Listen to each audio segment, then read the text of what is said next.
I watched 4,000 patients die over 53 years of practicing medicine. I signed their death certificates. I held their hands in their final hours. I told their families. And I am going to tell you something that most of those people had in common. They did not have to die when they did. Not from genetics, not from bad luck, from choices. Exposed patterns I first identified in 1972. Exposed behaviors I warned patients about for decades. Most of them did not listen. Now most of them are gone. I am 102 years old. I am not telling you this because I want your sympathy or your amazement. I am telling you this because I need you to understand that I have spent more time with dying people than almost anyone alive today. And I know exactly what separates the ones who made it to 90 from the ones who dropped dead at 68.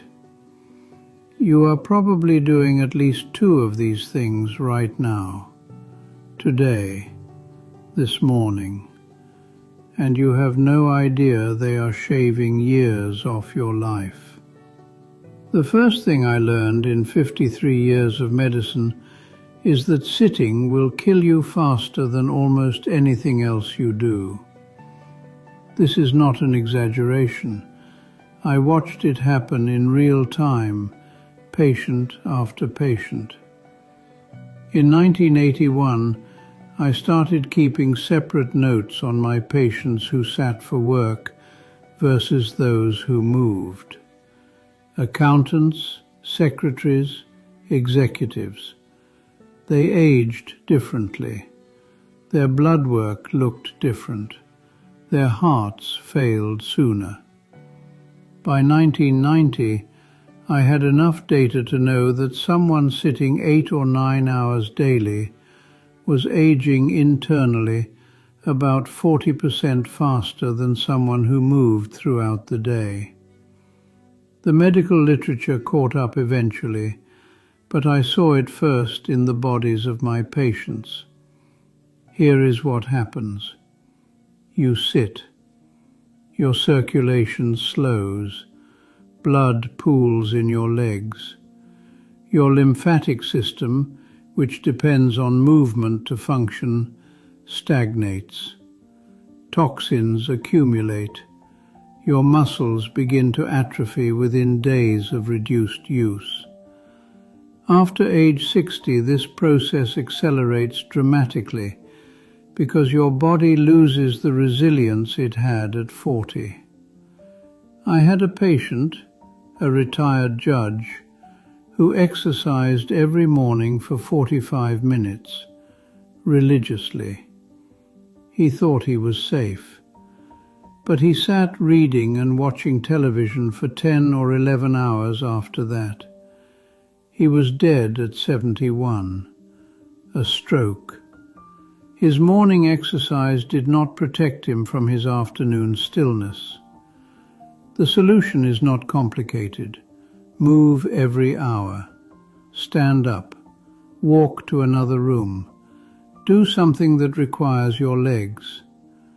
I have done this since 1974.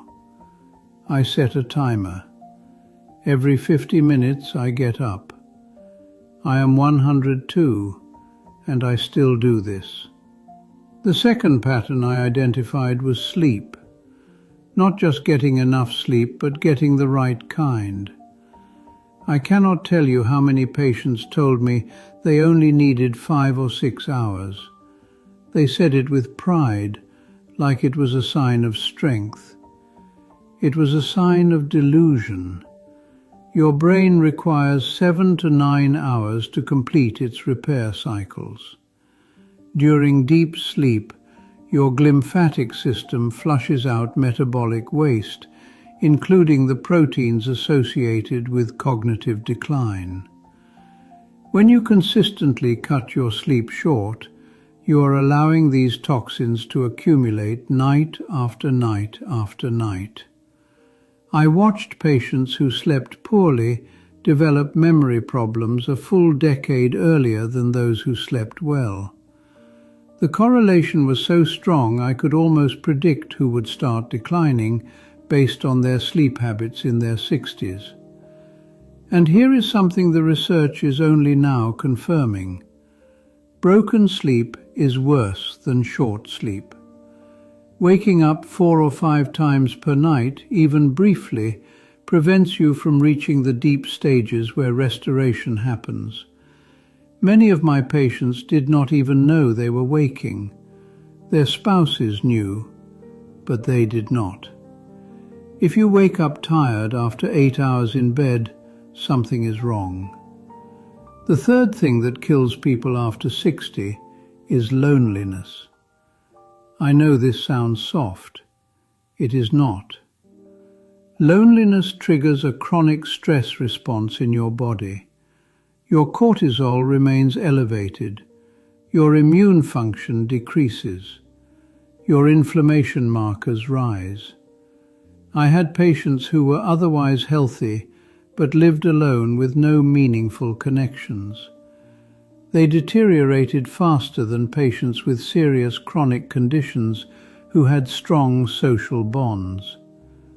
The data on this is overwhelming now, but I saw it clinically for decades. Humans are not designed to be isolated. After 60, when you lose a spouse or friends start dying, the risk of isolation increases dramatically. You have to fight it actively. Join something, call someone. Do not let weeks pass without a real conversation. The fourth pattern involves food, and this one makes me angry because the advice my profession gave for 40 years was wrong. We told people to eat low fat. We told them whole grains were healthy. We told them orange juice was good for them.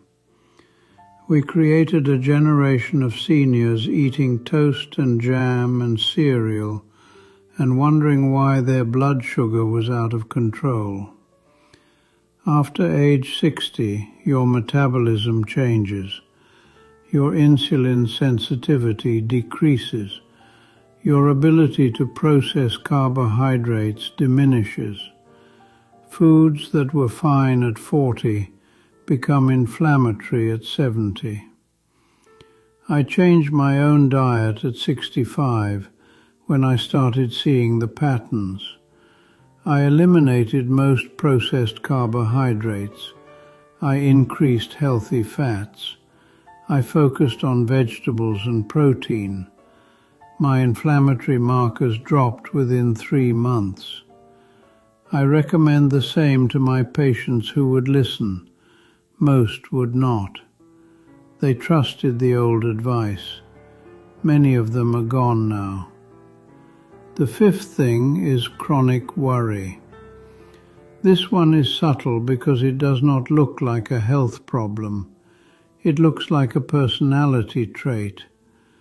But constant low-level anxiety keeps your stress hormones elevated in a way that damages every system in your body. I had patients who were retired, comfortable, surrounded by family, and still spent hours every day worrying about things they could not control. Their bodies aged faster. Their sleep was worse. Their immune systems were compromised. Learning to let go of what you cannot control is not just good psychology, it is survival. I want to tell you something about my wife. She died 8 years ago. We were married for 61 years. She did not follow any of this advice. She sat constantly because her knees hurt.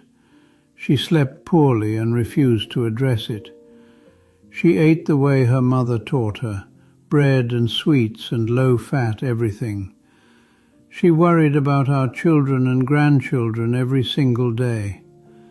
She died at 94.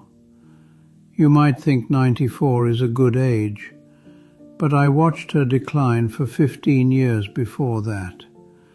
I watched her lose her mobility, her sharpness, her independence.